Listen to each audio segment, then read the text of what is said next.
Oke, selamat siang Baik, teman-teman. selamat siang Mas Uta. Selamat Selamat Oke, siang, Mas. siang. kali ini kita akan diskusi lagi mengenai Kementerian Agama dan ATR BPN, perkuat kolaborasi untuk percepatan sertifikasi tanah wakaf. Jadi kali ini kita akan membicarakan tentang sertifikasi tanah wakaf sedikit outline-nya. Jadi Kemenak dan ATR BPN ini sudah menjalin kolaborasi mengenai sertifikasi tanah wakaf ini sejak 2021 dan pada semester 2025, semester 1 2025, 5.200 sertifikat sudah berhasil disertifikasi atau dilegalisasi. Langkah ini bertujuan untuk melindungi aset wakaf secara hukum dan syariah, mendukung pemanfaatannya bagi umat, serta menargetkan sertifikasi 561.000 bidang dan 90.000 rumah ibadah pada tahun 2025 melalui program PTSL dan mekanisme pendaftaran tanah dengan nazir sementara.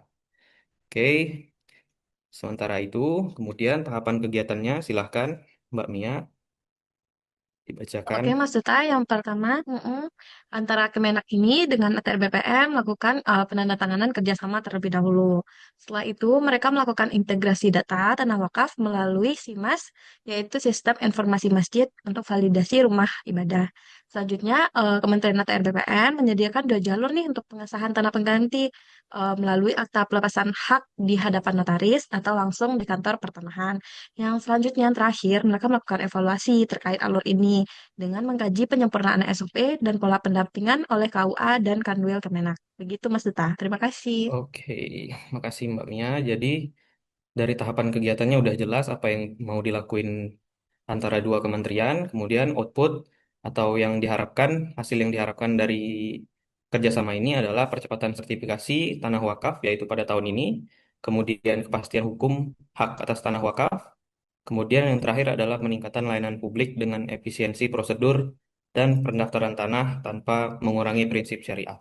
Kemudian untuk keterkaitan substansi terkait dengan mata pelatihan kita, yaitu agenda 2 tentang berakhlak, silakan Mas Bram bisa Hmm, ditanggapi. Kalau menurut saya sih, Mas, kolaboratif itu penting sih dalam percepatan sertifikasi tanah wakaf. Kenapa? Karena yang pertama, kolaboratif itu berarti memberi kesempatan kepada banyak pihak untuk ikut berkontribusi. Misalnya Kemenak, RBPN, Pemda, dan juga masyarakat. Untuk yang kedua, pentingnya itu karena kolaboratif juga berarti terbuka dalam bekerja sama. Jadi, antar instansi bisa saling berbagi data dan informasi secara transparan supaya layanan jadi lebih baik. Terus untuk penting yang terakhir atau yang ketiga, kolaboratif itu sendiri memanfaatkan semua sumber daya yang ada, seperti aturan, teknologi, SDM, dan juga lembaga. Supaya apa? Supaya tujuan bersama, yaitu kepastian hukum, tanah wakaf, bisa tercapai. Gitu sih, Mas. Oke, terima kasih Mas Bram. Jadi dari kolaboratif ini kita bisa ambil sedikit kata kunci yaitu adalah kesempatan untuk bekerja sama atau kontribusi terbuka dan memanfaatkan berbagai sumber daya yang dimiliki dari masing-masing pihak. Kemudian untuk kontribusi atau penguatan visi dan misi dari organisasi kita, silahkan Mbak Fauzia. Iya, Mas, izin untuk kontribusi misi dan visi dari organisasi ini dari kolaborasi antar beberapa instansi itu pasti mewujudkan kepastian hukum pertanahan, terutama tanah wakaf itu sendiri. Kemudian memberikan pelayanan yang cepat, tepat, transparan, dan bermanfaat bagi masyarakat. Dan yang selanjutnya untuk mendorong terwujudnya pemerintahan yang kolaboratif ya dari beberapa instansi dalam pengolahan aset publik itu. Seperti itu, Mas. Oke, menarik banget nih kolaboratif nih. Jadi dalam memanage sebuah aturan publik kita juga diperlukan untuk berkolaborasi atau bekerja sama karena banyak banget ya kementerian dan lembaga yang kita punya di Indonesia ini. Jadi kemudian kita sampai pada penghujung acara. Silahkan Mbak Ibun, mohon disimpulkan. Oke, baik Mas Duta.